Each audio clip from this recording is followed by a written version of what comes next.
রাসূল ভবিষ্যৎবাণী করেছেন। কি সেই ভবিষ্যৎবাণী? সেই ভবিষ্যৎবাণী হলো গাজওয়াতুল হিন্দের ভবিষ্যৎবাণী। গাজওয়াতুল হিন্দের ভবিষ্যৎবাণী রয়েছে।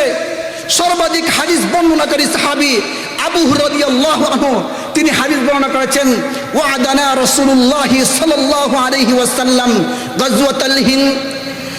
আবু হুরায়রা রাদিয়াল্লাহু তাআলা আনহু তিনি বলেন, রাসূলুল্লাহ সাল্লাল্লাহু আলাইহি ওয়াসাল্লাম তিনি আমাদের সাথে ওয়াদা করেছেন গাজওয়াতুল হিন্দের।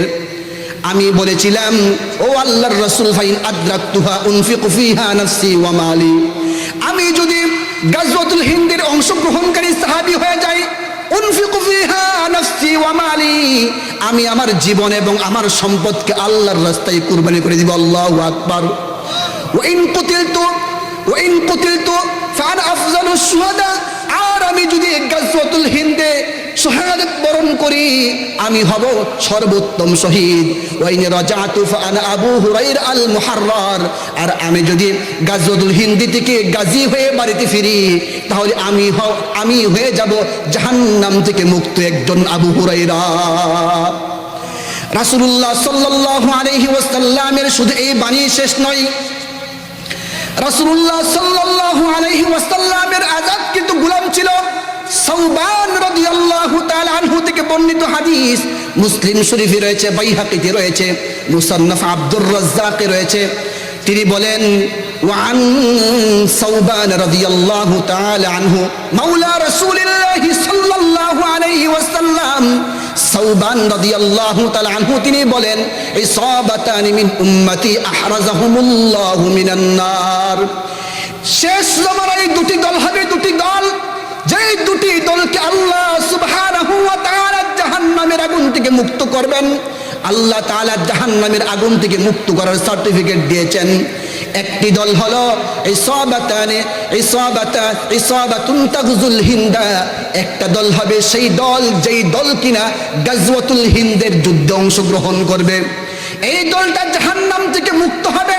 আরেকটি দল কোনটা? সেই দলটি হলো ইসাবাতুন তাকুনু ঈসা ইবনে মারইয়াম, যারা গাজওয়াতুল হিন্দে অংশগ্রহণ করবে, যারা গাজী হয়ে যাবে, এই দলটাই আবার ঈসা আলাইহিস সালাতু ওয়াস সালামের সাথে মিলিত হয়ে যুদ্ধ অংশগ্রহণ করে কানা দাজ্জালকে হত্যা করবে।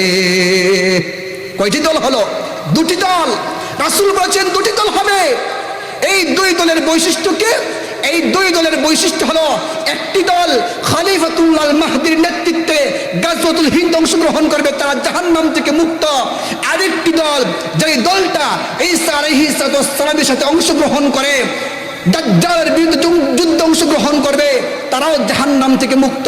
প্রিয় ভাইরা আমার, সেই গাজওয়াতুল হিন্দের প্রেক্ষাপট হতে হচ্ছে গাজওয়াতুল হিন্দ হলো দুটি দল যুদ্ধ হবে। একটি দল হবে তাওহীদের পক্ষে, আরেকটি দল হবে শিরকের পক্ষে। এক দল হবে তারা যেই তারা কিনা গরুর গোশত খায়, আরেক দল হলো তারা যারা গরুর মুত খায়। এই দুই দল হবে। এই ভারত উপমহাদেশে ভারত, বাংলাদেশ, পাকিস্তান, নেপাল, ভুটান, শ্রীলঙ্কা সহ একটা মহাযুদ্ধ হবে, মালহামাতুল উজমা হবে। সেই যুদ্ধটার নামই হলো হাদিসের ভাষায় গাজওয়াতুল হিন্দ। সেই যুদ্ধে অংশগ্রহণ যারা করবে তারা জাহান্নাম থেকে মুক্ত হবে। রাসূল বলেছেন, এই যুদ্ধে অংশগ্রহণ করার পর যারা বেঁচে থাকবে তারাও জাহান্নাম থেকে মুক্ত, যারা শাহাদাত বরণ করবে তারাও সোজা আল্লাহর তৈরি জান্নাতে প্রবেশ করবে। প্রিয় ভাইয়ের আমার, সেই যুদ্ধ খুব নিকটে, সেই যুদ্ধ খুব সন্নিকটে।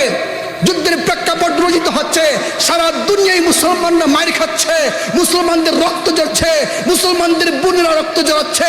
ডক্টর আফিয়া সিদ্দিকার মতো একজন নওজোয়ান যুবতী নারী রক্ত ঝরাচ্ছে, হাফিজ কোরআন নারী রক্ত ঝরাচ্ছে, ফিলিস্তিনি মুসলমানদের রক্ত ঝরছে। সেই দিন বেশি দিন নয়, যেই দিন কিনা ইসলামের বিজয় হবে আর গাজওয়াতুল হিন্দে অংশগ্রহণ করার মাধ্যমে খলিফাতুল্লাহ মাহদী আসবে, তার নেতৃত্বে মহাযুদ্ধ হবে। সেই মহাযুদ্ধে আল্লাহ তাআলা মুসলমানদেরকে বিজয় দান করবেন, হিন্দু আর যারা মুশরিক তাদেরকে তিনি পরাজিত করবেন। সেই যুদ্ধ বেশি দূরে নয়। আপনাদের সন্দেহ লাগতে পারে, তাহলে আমি শেষ পর্যায়ে আরেকটা হাদিস বলছি। ইসলামের যে বিশ্ববিজয় হবে তার শেষ পর্যায়ে শেষ হাদিসটা বলে শেষ করছি। রাসূলুল্লাহ সাল্লাল্লাহু আলাইহি ওয়াসাল্লামের আরেকটি হাদিস রয়েছে। রাসূল বলেছেন, আমার পর থেকে পৃথিবীতে রাজনৈতিক বিজয়ের 5টা প্রেক্ষাপট হবে। কয়টা প্রেক্ষাপট? 5টা হবে। 3টা শান্তির আর 2টা অশান্তির। 3টা শান্তির আর 2টা হলো অশান্তির। 3টা শান্তির কি? প্রথম দিকে হবে 2টা শান্তির। সেটা হবে কি? রাসূল বলেছেন ইসলাম রাজত্ব করবে, কোরআন দ্বারা শাসন করবে। তাকুনুন নবুওয়াতু ফীকুম মাশা আল্লাহ।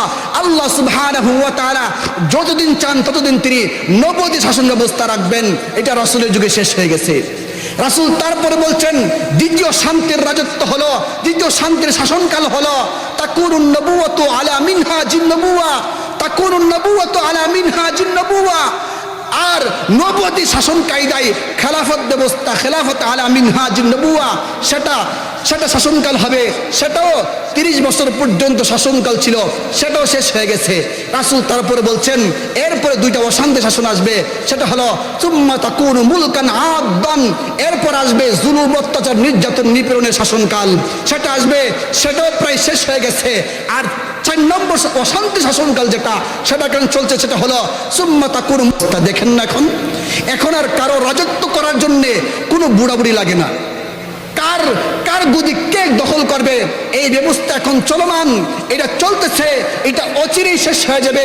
রাসূলুল্লাহ সাল্লাল্লাহু আলাইহি ওয়াসাল্লাম তারপর তিনি শান্তির 5ম শাসন ব্যবস্থা তিনি বলছেন, সেটা হলো সুম্মা তাকুনু আলা মিনহাজিন নবুওয়া আখিরান। এরপরে সর্বশেষ আবার নবুয়তি কায়দায়, নবুয়তি শাসন ব্যবস্থায়, খেলাফতের শাসন ব্যবস্থায় আবার ইসলামকে বিজয়ী হবে। এই ইসলাম বিজয়ী হওয়ার মাধ্যমে সারা পৃথিবীর শান্তিকামী মানুষরা সেই কালিমার পতাকা তলে তারা সকলে চলে আসবে। এখান থেকে যে শাসন ব্যবস্থা চলবে, এই শাসন ব্যবস্থার মাধ্যমে সারা দুনিয়াতে আবার সুন্দর শান্তির নীড় গঠিত হয়ে যাবে। সুম্মা সাকাতা। এরপর সাল্লাম এই কথাটা বলে তিনি চুপ হয়ে গেছেন। এর দ্বারা কি বোঝা যায়? সেই দিন বেশি দূরে নয়, সেদিন বেশি দূরে নয় যেদিন কিনা ইসলামের শাসন ব্যবস্থা কায়েম হবে। সেদিন বেশি দূরে নয়, গাজওয়াতুল হিন্দের মাধ্যমে আল্লাহ সুবহানাহু ওয়া তাআলা মুসলমানদের সেই ভবিষ্যৎবাণী সারা দুনিয়াতে ইসলামের বিজয় দান করবেন। সেই বিজয়ের জন্য আগে যে কাজটা করতে হবে সেটা হলো যুবকদেরকে আগে ফিরে আসতে হবে, ইসলামের প্রতি ফিরে আসতে হবে। যুবকদেরকে ইসলাম প্র্যাকটিস করতে হবে। যারা যুবকদের বাবার আছেন তারা সেই যুবক যুবতীদেরকে, তরুণ আর তরুণীদেরকে এই পথে ফিরে আনতে হবে। ইসলামকে জানতে হবে, ইসলামকে মানতে হবে, ইসলামের মার্কাজগুলোকে সতেজ রাখতে হবে। এই যে মাদ্রাসা আছে, মাদ্রাসা, মসজিদ, খানকাগুলোকে আবার সেই আগের মতোই সাজাতে হবে, সতেজ রাখতে হবে, ইমানে বুলিয়ান হতে হবে। মনে রাখবেন সেদিন বেশি দূরে নয়, এই উম্মার সৈনিকেরা রেডি হচ্ছে। এই উম্মার সৈনিকেরা বাংলাদেশ, ভুটান, পাকিস্তান, নেপাল সহ প্রায় 80 লক্ষ মুসলিম উম্মার যুবকেরা, সেই কালো পতাকাবাহী লোকেরা তৈরি হচ্ছে, এই যুদ্ধে অংশগ্রহণ করবে। যারা অংশগ্রহণ করতে পারে তাদের কপাল খুলে যাবে, তারা জান্নাতি হয়ে যাবে। যারা অংশগ্রহণ করতে পারবে না সেই গাজওয়াতুল হিন্দে, তারা জাহান্নামী হয়ে যাবে। প্রিয় ভাইয়েরা, সবাইকে আহ্বান জানাই ইসলামকে প্র্যাকটিস করার, সবাইকে আহ্বান জানাই নিজেদের সন্তানদেরকে ইসলাম পালন করার, সবাইকে আহ্বান জানাই আমরা চাই একটা ফজরি জামাত। যারা ফজর নামাজ পড়বে তারাই সেই কাফেলার অধিক সম্ভব তারা সৈনিক হবে। যারা এই প্রবাদ কাফেলার অংশগ্রহণকারী হবে তারাই কেবল এই প্রকৃত ইমানদার হবে, আর তারাই সেখানে অংশগ্রহণকারীর মতো সবচেয়ে বেশি উপযোগী সৈনিক এবং চেতনাবাহী হবে। আল্লাহ সুবহানাহু ওয়া তাআলা আমাদেরকে, আমাদের এই দ্বীনি মার্কাজকে, এই সুমাইয়া চেতনাবাহী, সুমাইয়া রাদিয়াল্লাহু তাআলা আনহা, এই মাদ্রাসাকে আল্লাহ কবুল করুন।